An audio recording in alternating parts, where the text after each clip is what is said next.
Para pejuang Taliban mengambil alih istana kepresidenan Afghanistan di Kabul pada Minggu 15 Agustus 2021 setelah berhasil menguasai hampir seluruh wilayah negara itu hanya dalam tempo seminggu.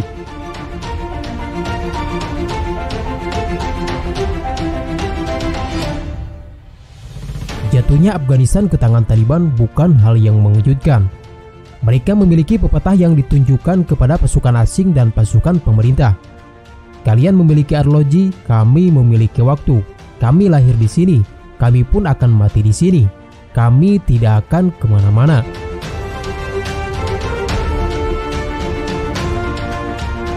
Koalisi negara-negara barat termasuk Australia, menurut analis ABC News Stan Grant, sebenarnya memerangi musuh yang tidak akan mati. Musuh yang tidak punya tempat lain untuk dituju. Pepatah ini terbukti. Pasukan koalisi pimpinan Amerika Serikat yang menduduki negara itu sejak tahun 2001 saat ini beramai-ramai keluar dari Afghanistan.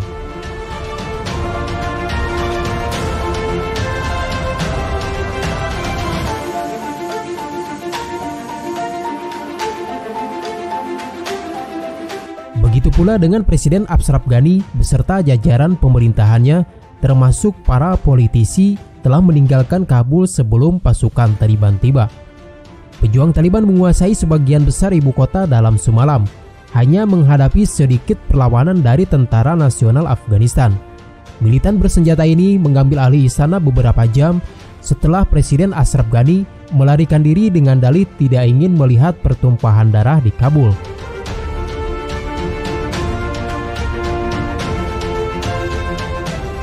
Amerika Serikat dan Inggris mengirim pasukan udara untuk mengamankan bandara ketika negara-negara asing berupaya menyelamatkan warganya dari sana.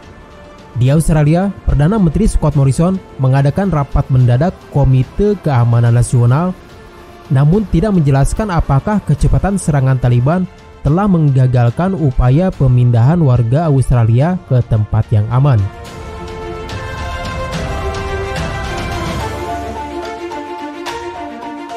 Juru bicara kantor politik Taliban Muhammad Naim mengatakan kepada Al Jazeera bahwa perang telah berakhir di Afghanistan dan jenis pemerintahan serta bentuk rezim akan segera menjadi jelas.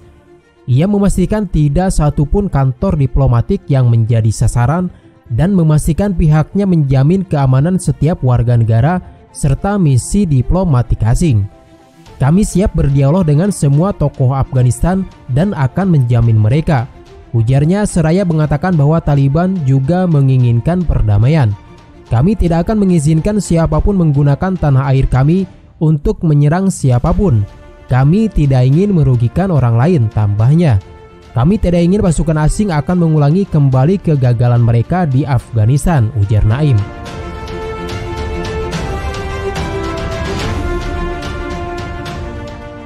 Lebih dari 60 negara telah mengeluarkan pernyataan bersama, mendesak semua pihak di Afghanistan untuk menghormati dan memfasilitasi kepergian warga asing dan warga setempat yang ingin ke negara lain. Pernyataan bersama ini meminta jalan raya, bandara, dan perbatasan negara harus tetap dibuka dan ketenangan tetap dijaga. Bagi Presiden Amerika Serikat Joe Biden, permasalahan Afghanistan sekarang harus diselesaikan oleh orang Afghanistan sendiri.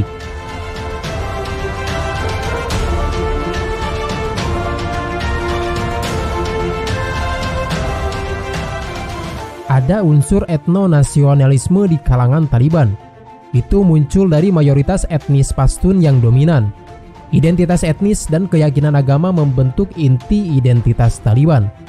Kode sosial Pashtun, kata Mayen Ehsan, dikombinasikan dengan jihad membentuk ideologi pejuang yang tangguh.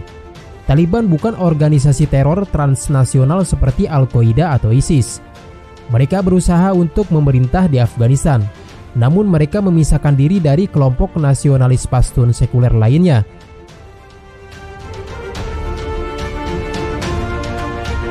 Tidak ada hal yang mengejutkan dalam kembalinya Taliban berkuasa di Afghanistan sekarang. Kepergian pasukan asing selalu menjadi pintu terbuka.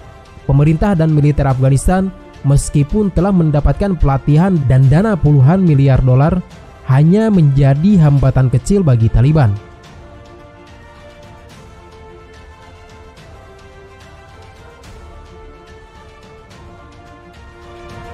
Taliban telah bertahan membangun kembali kekuatan tetap eksis meski tokoh-tokoh utamanya terbunuh. Mereka mempertahankan basis di Pakistan dan mendapatkan dukungan dari dalam militer dan intelijen Pakistan, meskipun hal ini dibantah.